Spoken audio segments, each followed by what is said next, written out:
Hello दोस्तों, YouTube channel को subscribe कर लें, क्लिक बेल आइकन को प्रेस कर दें ताकि नोटिफिकेशन आपको मिलते रहे जेआईबी सीआईबी और बैंक प्रमोशन के संबंध से। हम लोग यहाँ पढ़ने वाले JIB accounting and finance for bankers के प्रीवियस ईयर के क्वेश्चन बैंक 3 है। ठीक है, एक छोटा सा अनाउंसमेंट करना है कोर्स स्टार्ट करने जिस क्वेश्चन बैंक स्टार्ट करने से पहले। यहाँ पे जो लोग भी चाहते हैं कि जेआईबी का कोर्स करें और जल्दी से जल्दी पास कर सकें, इसलिए हमने यहाँ पे एक शॉर्ट टर्म कोर्स निकाल रखा है, जिसको कि आप चाहो तो एक ही दिन पढ़ के आप कोर्स को कंप्लीट कर सकते हो, या फिर आप हर दिन 10-10 मिनट दे के भी पढ़ना चाहेंगे तो भी आराम से कोर्स कंप्लीट हो जाएगा। ठीक है, ये कोर्स करने से आराम से 50-55% नंबर आ जाएगा। इन डेप्थ वीडियो है कि जहाँ आपके पास अगर समय 5 दिन का है तो आप ये भी कोर्स कर सकते हैं। ये भी बहुत अच्छा कोर्स है और इसको करने से आप 75% नंबर का अनुमान लगा के चल सकते हैं। दोनों के दोनों वीडियो कोर्सेज आपको मिल जाएंगे। दोनों जगह वीडियो लेक्चर कोर्सेज है, दोनों जगह केस स्टडी का वीडियो, दोनों जगह 13,500 क्वेश्चन बैंक, दोनों जगह 30 मॉक टेस्ट, दोनों जगह रिवीजन नोट्स है। यहाँ पे जो वैलिडिटी है वो है आपका 6 महीना, और यहाँ पे जो वैलिडिटी है आपका ये है लाइफ लॉन्ग वैलिडिटी। ठीक है। अच्छा, प्रिंसिपल से पेपर करेंगे दाम 800 रुपये, यहाँ 1200 रुपये, अकाउंटिंग का 1,000 रुपये, यहाँ दाम है 1500 रुपये, लीगल का 800 रुपये, यहाँ 1200 रुपये, कॉमन पे करेंगे दाम है 2000 रुपये, इसका दाम है यहाँ पे 3000 रुपये। चलिए अब स्टार्ट करते हैं। सबसे पहला सवाल है, entry for the transaction which is recorded on both side for the cash book is called. अब यहाँ पे बोल रहा है कि जो आप एंट्री कर रहे हो ट्रांजेक्शन का, जिसको कि रिकॉर्ड की जा रही है बोथ साइड पे, both side of cash book में, उसको हम क्या बोलेंगे। ए ऑप्शन है क्लोजिंग एंट्री, बी ऑप्शन है कॉन्ट्रा एंट्री, सी ऑप्शन है ओपनिंग एंट्री, डी ऑप्शन है एडजस्टमेंट एंट्री। क्या होना चाहिए आपके संबंध से, बताइए। तो इस केस में हो जाएगा एंट्री, जो ट्रांजेक्शन हम करते हैं, एंट्री जिसको रिकॉर्ड की जाती है दोनों साइड के कैश बुक में, उसको हम क्या बोलेंगे, उसको हम बोलेंगे आपका कॉन्ट्रा एंट्री बोलेंगे। ठीक है, बी ऑप्शन हो जाएगा कॉन्ट्रा एंट्री। क्वेश्चन नंबर 2 है, ए कंज्यूमर परचेज, आपको कंज्यूमर परचेज करना चाहता है। ठीक है, a is a purchase from someone in the business of providing consumer goods और सर्विसेज। बोलता है कि परचेज करता है किसी से बिजनेस में जो प्रोवाइड करता है कंज्यूमर गुड्स या सर्विसेज। बी ऑप्शन है, is a purchase other than A cash purchase from someone in the business of selling consumer goods और सर्विसेज। बोलता है कि परचेज करता है कैश के अलावा, समझिएगा, एक परचेज कर रहा है बट यहाँ पे अदर देन कैश है, क्या अदर देन कैश परचेज है, जहाँ पे वो कुछ बिजनेस के लिए सेल कर रहा है कंज्यूमर गुड्स या services. C option is a purchase that में involve purchase of goods by merchant resale, merchant for resale. तो बोलता है कि एक तरीके का यहाँ पे परचेज हो रहा है जो कि इन्वॉल्व करता है परचेज करना गुड्स को मर्चेंट के द्वारा, बट वो रीसेल है, शब्द को ध्यान दीजिएगा, for resale. Question number point number D है, is a purchase of goods for business और प्रोफेशनल यूज़। बोलता है कि आप परचेज कर रहे हैं आप गुड्स को बिजनेस या फिर प्रोफेशनल यूज़ के लिए। तो शब्द क्या है, शब्द है कंज्यूमर। कंज्यूमर परचेज क्या होगा वो पूछा जा रहा है आपसे। ठीक है, जो कंज्यूमर परचेज करता है, ठीक है, तो वो क्या है वो समझिए। देखिए जैसे यहाँ पे आप देखेंगे डी ऑप्शन देख लीजिए, ये क्या है शब्द को अगर आप थोड़ा सा ध्यान से देखेंगे तो समझ पाएंगे। बोलता है बिजनेस के लिए प्रोफेशनल यूज़ के लिए, तो ये ऐसे भी नहीं होगा।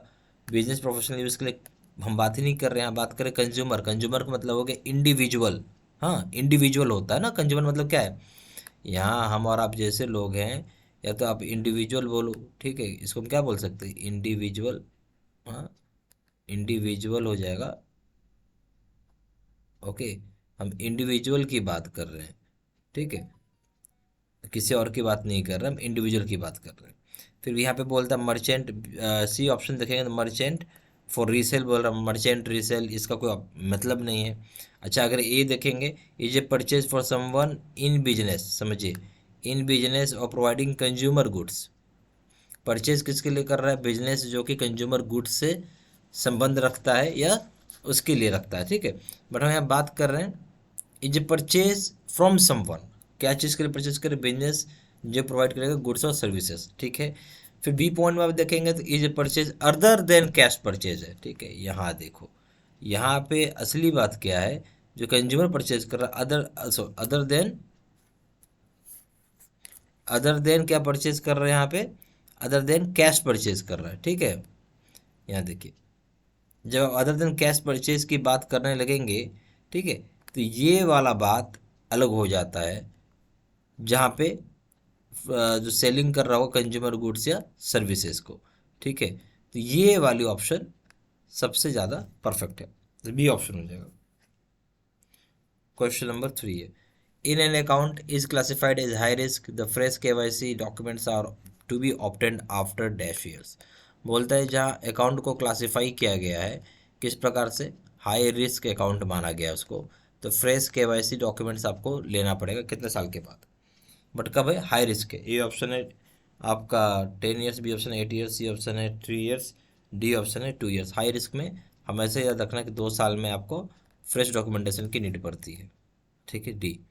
Question number 4, as per section 269T of income tax act, in case of bank pays the principal plus interest और interest of term deposit above the prescribed limit in cash, penalty will be. अब एक section है, section क्या है, 269T of income tax act है एक।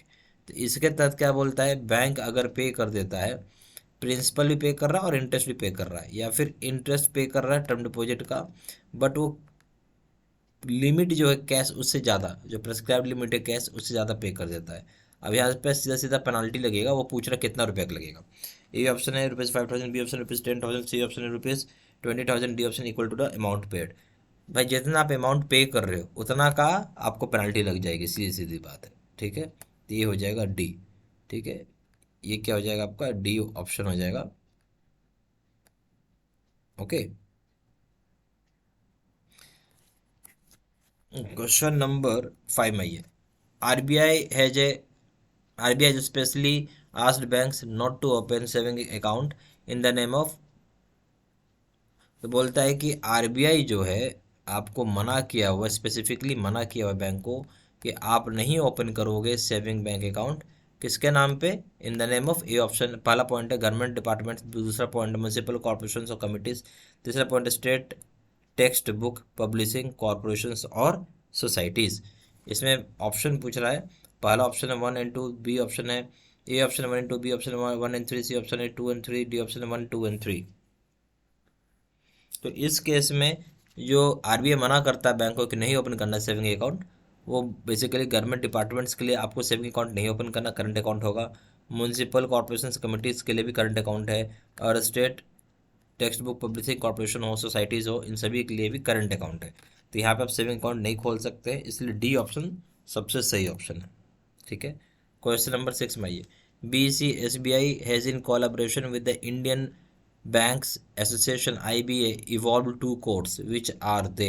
बोलता है कि यहाँ पे जो आपका BCSBI है जिसने कोलैबोरेशन किया हुआ है इंडियन बैंक एसोसिएशन के साथ, IBA के साथ, और यहाँ पे 2 कोड को निकाला है इन्होंने, ठीक है। वो 2 कोड कौन कौन से हैं ये पूछ रहा है। पहला है code of banks commitment to customer, code of banks commitment to customer हो गया। दूसरा है code of banks commitment to senior citizen. तीसरा है code of banks commitment to micro and small enterprises, ठीक है। इसमें A option 1 and 2, B option है 1 and 3, सी ऑप्शन है 2 and 3, डी ऑप्शन 1, 2 and 3। क्या हो जाएगा सही ऑप्शन, तो यहाँ हो जाएगा आपका जो BCSBI ने कोलैबोरेशन किया हुआ है, ठीक है, इंडियन बैंकिंग एसोसिएशन के साथ, IBA के साथ, जिसने 2 कोड निकाला। तो पहला तो हो जाएगा आपका क्या बोलते हैं, bank code of banks commitment to customer. Senior citizen बोल के ऐसा कुछ भी कोड नहीं है। फिर हो जाएगा code of bank commitment to micro और स्मॉल इंटरप्राइजेस का है, तो बी ऑप्शन हो जाएगा यहाँ पे, ठीक है। Question number 7, in case of jointly operated lockers right of nominee starts. बोलता है ज्वाइंटली ऑपरेटेड लॉकर से अगर जो राइट होता है नॉमिनी का वो स्टार्ट हो जाता है। कैसा कैसे कैसे ज्वाइंटली ऑपरेटेड लॉकर्स का, तो राइट ऑफ नॉमिनी कब स्टार्ट होता है। पहला पॉइंट दिया only after death of all locker holders, सारे लॉकर होल्डर्स का डेथ होने के बाद। बी ऑप्शन है immediately after death of any of the heirs, जैसी कोई हायर का, किसी भी एक हायर का डेथ हो जाता है उसके तुरंत बाद। ए ऑप्शन है only 1, B option only 2, C option either 1 और 2, डी ऑप्शन बोथ 1 and 2। तो जो इस केस में सही ऑप्शन क्या हो जाएगा, देखिए बोलता है जो ऑपरेटर ज्वाइंटली ऑपरेटेड लॉकर है, समझ, मतलब ज्वाइंटली ऑपरेटेड मतलब दोनों में, दोनों को मिलके ही करना होगा, दोनों को मिलके करना होगा। उस केस में जो राइट होता है नॉमिनी का वहाँ स्टार्ट हो जाता है, कहाँ, जिससे बोलते हैं only after date of all locker holders, तो ये सही नहीं ऑप्शन है, सही पॉइंट नहीं है। फिर बोलते इमीडिएटली तुरंत जैसी डेथ हो गया किसी भी एक हायरर का, तो ये वाली बात बहुत सही है। तो दूसरा ऑप्शन, दूसरा पॉइंट सही है। हम इसमें क्या बोलेंगे, बी ऑप्शन सही है। क्वेश्चन नंबर बी ऑप्शन सही क्यों, पॉइंट नंबर 2 सही है इसलिए, ठीक है ना। क्वेश्चन नंबर 8 है, as per KYC guidelines which one of the following customer is having high risk. बोलता है कि जो केवाईसी का गाइडलाइंस है, तो इसमें बोलता है कौन से कस्टमर के पास सबसे ज़्यादा हाई रिस्क होता है, ठीक है। मतलब केवाईसी गाइडलाइंस तो कौन सा कस्टमर बहुत हाई रिस्क का है। ए ऑप्शन है central government employee, B option state government employee, C option है small businessman, D option politically exposed person resident abroad, ठीक है। तो नेचुरल सी बात है, पॉलिटिकली एक्सपोज पर्सन जो भी होगा वो हाई रिस्क कस्टमर में आता है, डी ऑप्शन। क्वेश्चन नंबर 9 है, no member of staff other than the cashier teller should receive money over the counter from the depositors. Notice to this effect should be permanent displayed in English and also the regional language near the. अब बोलता है कोई भी member हो staff का, but cashier और Taylor के अलावा रिसीव नहीं कर सकता है मनी को काउंटर के ऊपर।